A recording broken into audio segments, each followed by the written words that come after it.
Hi, Orod. Soma. Hi. Good morning. How are Good you, morning. everyone? I hope everyone's feeling well. Yes. Also, good morning, good afternoon, good evening from wherever in the world you're listening to this episode. I know, and I think everywhere in else they're going to winter. Hmm. But here in Australia, we're getting a little bit warm. That's Yes, good. it's nice. It's bright and sunny. All right. So, how's the weather in Sydney? It's good. It's 23 degrees at the moment. What about in Melbourne? Lovely. Today it's a little bit cold and rainy. But Hmm. last few days, I think we had nice and warm weather. And last week I was in Sydney. It's a beautiful city. I really enjoyed it, and it was really good to meet you, Soma, and a lot of other people Yeah. in Agile Tour conference. Mm. Yes, definitely. It was really good. And also, we did manage to meet afterwards. Mm, So, always good to catch up with friends, isn't it? yeah, absolutely. And thanks for making a delicious Bengali food for me. You're welcome. All right. So today I have a very interesting question, which I believe it will be a question that a lot of people ask Mhm. because everyone familiar with WIP limit. Yep, So when basically we talk about Kanban, probably the first thing comes to people's mind is to limit the number of work in progress. that's But right. uh, a very common question is, what is the right WIP limit? So what do you think, Soma? What is the right WIP limit? Okay, so you're like the question is like you're looking for a magical whip limit. I guess so. Yeah. Well, it again, it is really dependent on the context of the team that you're in, and there is no magical whip limit. It's always about experimenting and finding out what works for the team. Hmm. But one thing that everyone needs to know about WIP limit is that limiting work in progress is really, really important because it goes back to the Little's law, or Hmm. like the more work you limit, the better your delivery rate will be. Okay. So So that's one thing. yeah, that's fair. But how people and organization or teams can Mm, find, a right WIP limit for them, which works for them? mm, How they can, where they can look at it, where they can basically start. mm. So what I start with, or I recommend teams when we are experimenting with the right number, is that n minus 2. So n would be the number of people in the team. Hmm. And then, you start with less. So, for example, if you have 6 people on the team, Hmm. so your WIP limit is like for, say, in progress is Yeah. 4. Hmm. You start with that because that's just what initially we would like to understand, like we'd like people to understand is that when you are restricting the WIP limit, it is not only to improve your delivery, but it is also to improve the culture in the team through collaboration. And Hmm. if you are limiting the WIP for a column, like work in progress, for a column, say in progress, where you're also creating an environment where people would collaborate Hmm. to get things done. So n minus 2 is one of my favorite to start and then figure out whether that's working for you or not in your context or the kind of work that you get. And from there, you can always either increase or decrease the number even further to see that, okay, what the results are. Okay, that's interesting. So you have some sort of a magic formula to calculate the Well, that's a WIP starting limit. point, I would That's say. right. But yes, Yeah. like to start with this and also recommend. And sometimes I've seen people, like they are not very comfortable with minus 2. They would say, "Oh, can we do n minus 1?" I'm like, Hmm. "Sure, why not?" All right, that's good. I have different opinion though. Hmm. So to start with the WIP limit, before that, we need to start with the workflow. So always start how the work goes through the system. I think I repeated this one almost in all episodes. So when you design your workflow, then give it a little bit time. And after that, have a look at your cumulative flow diagram, the CFD. And Soma, you mentioned Little's Law, which we use it for, understand how long it takes to basically clear the queue. So I'm Yes. not gonna talk a lot about Little's Law. I'm sure people can go and Google it. But when they look at their CFD, cumulative flow diagram, which shows you the number of work in progress, as well as how long it took historically to finish. Yeah. And then find out what is the optimized lead time for you, what is acceptable for you, right? So for example, when you look at your CFD, you might realize that historically, previously, we had 10 works in progress and it took us 20 days. Yeah. And at another point of time, we had 20 works and it took us 55 days, for example. Right? And then you might say, okay, 55 is too long, it's not acceptable, but 20 is acceptable. So you can start with that and say, okay, if 20 days is acceptable, then you had 10 works in progress, and that will be the good starting point. Yes.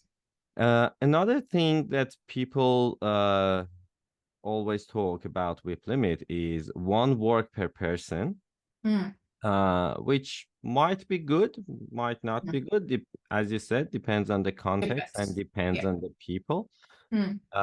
Another really good approach for me, which is based on my experience, the best one is always ask people, how much is too much? Right? And then some people might say, okay, I don't want to work on more than 1 work at a time. Okay, good.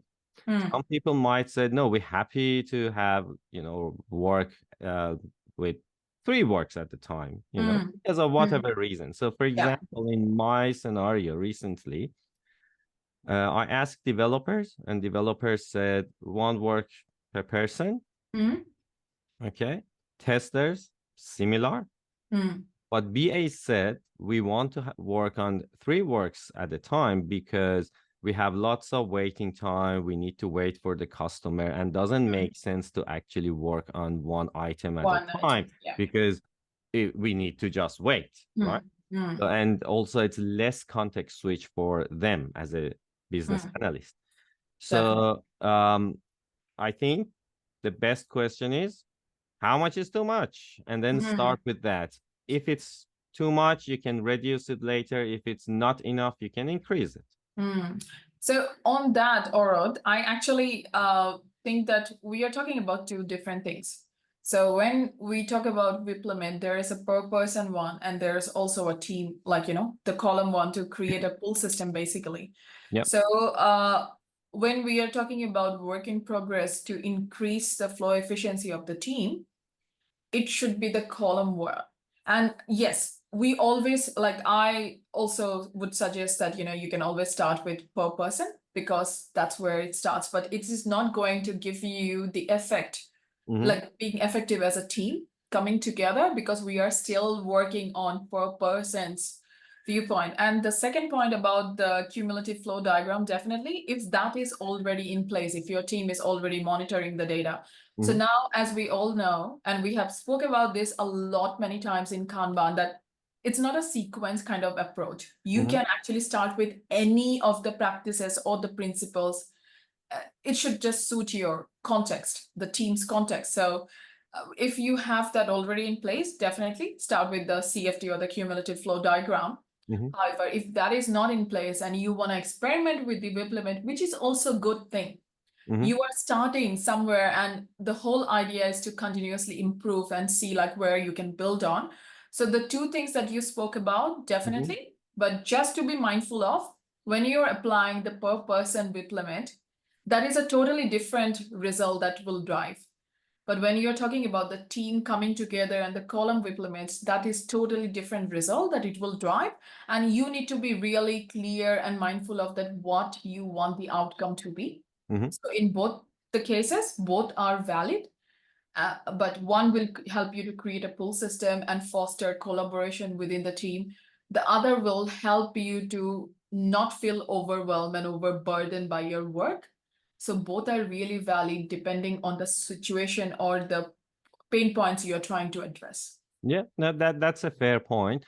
Probably depends what is the definition of team. If you're talking about a cross-functional team, then what you said, it makes sense, which we normally call it a con WIP or constant WIP, which is a WIP for the entire cross-functional team. But if the team that we referring to, it's not cross-functional, right? So it might be just BA's team or development teams or Yes. whatever, right? Because in Kanban we don't have cross-functional team Yeah, necessarily. it could be Up anything. to the organization and client what makes sense for them.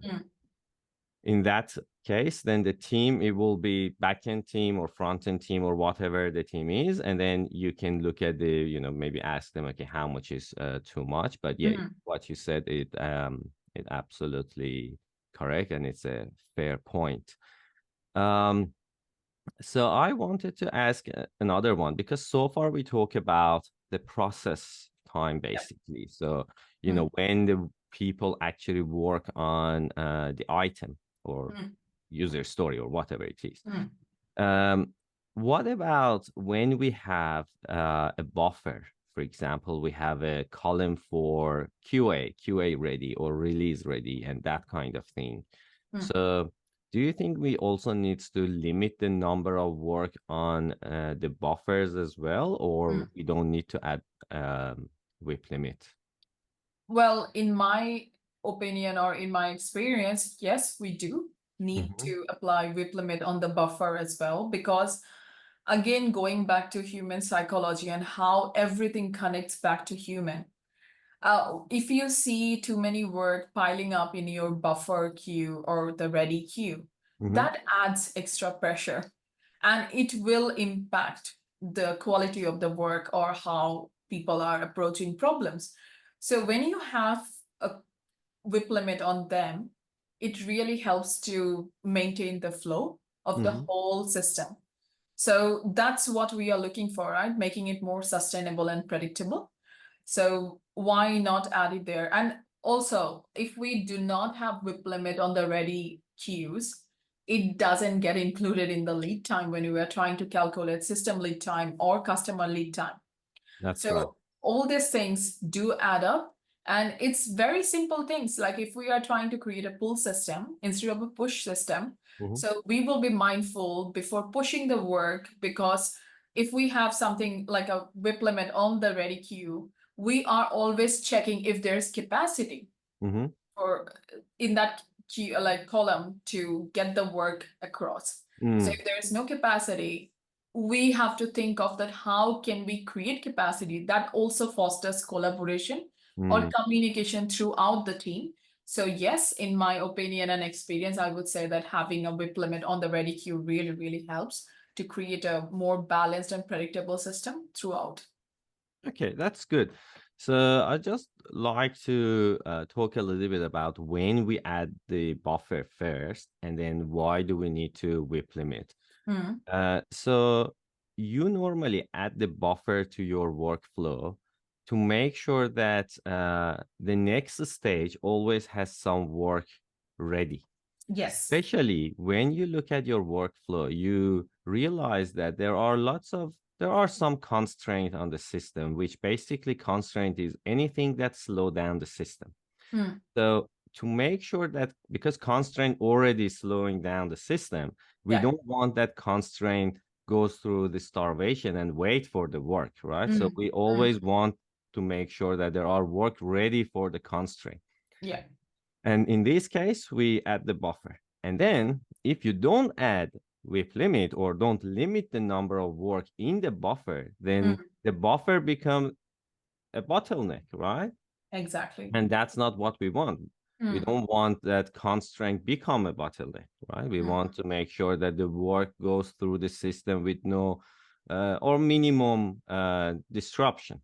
mm, We add the WIP limit on the buffer as well. mm. And the probably last question I like to talk with you is, when do you think we don't need to add WIP limit, or do we have to have WIP limit always, or there are some scenario that we don't need to add or add WIP limit or limit the number of works?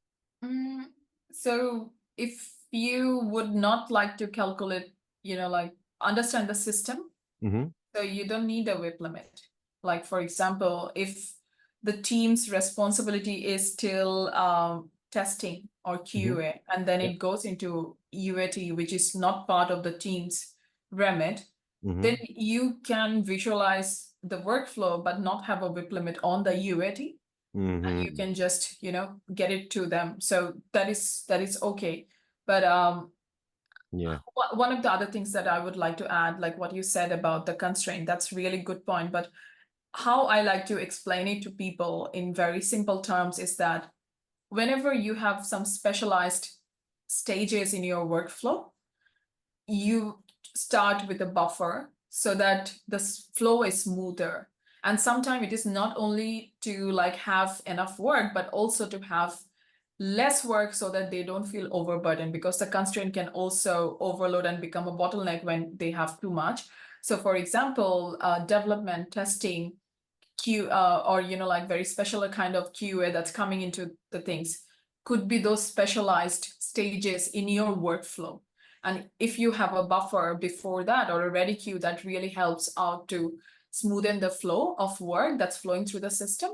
So you would want to have a WIP limit, but whatever is going outside your team, Mm-hmm. or maybe it is going to marketing for Mm-hmm. like, you are working on campaign, your work as a team is to get through the different stages of the campaign, but then when the content is getting published, it gets to the marketing first. So it is getting into a different queue. So Yes. it is not necessary for you to understand the WIP limit for that, because that is not part of your system.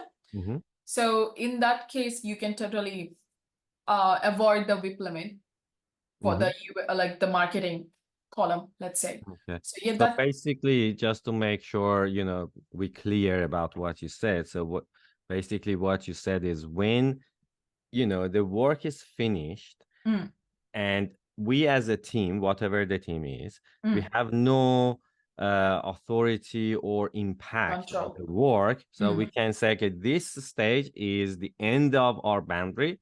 yeah. After that, it's Mm, probably another team to pull the pick the work word and up. start Yes. working. Yeah. Then we don't need to limit the work. So Mm, basically, that also show us when the boundary of our team is. So mm, basically, the first unbounded stage in the workflow, mm. that's the end of our boundary. Yes. Yes. So ready for release could be another column. Let's Sure. say the release is done by another team, Yeah. and you don't need a WIP limit because you're pulling everything there, and then the team will decide how they're prioritizing and releasing it. So you don't have any control over that, basically. You can definitely go and talk to them, but it's Yeah. not within your responsibility or authority in a way. That's right. Cool. All right. So just to wrap it up, today we talk about WIP limit. What will be the benefit of WIP limit? So basically, if you Yeah. don't have WIP limit, then you keep working on items rather than focusing to finish the work. Yes. Without WIP limit, you end up with a bottleneck. Yes. We also talk about when you don't need to have the WIP limit, and that will be the end of the boundary of your team or the system. Mm, And also we talk about what will be the right WIP limit. So there is no right or wrong WIP limit. mm, You can look at your CFD to find out what will be the optimized number of work in progress based on the acceptable lead time. And also, we talk about something you else. can experiment. Ah, You experiment it, Yes. absolutely. And also always ask people how much is too much. Yeah, you And can then start definitely with start that. from there. Yes, Good. we have some recommendation, and you can find your own recommendation and comment on the podcast episode that what was your approach to find the right WIP limit for the team. We would love to know about that. All right. Thanks, Soma, and thanks everyone for watching and listening Yes. us. So thanks, and we'll come back next week. Yes, thank you everyone. Thank And you. thank you, Orod.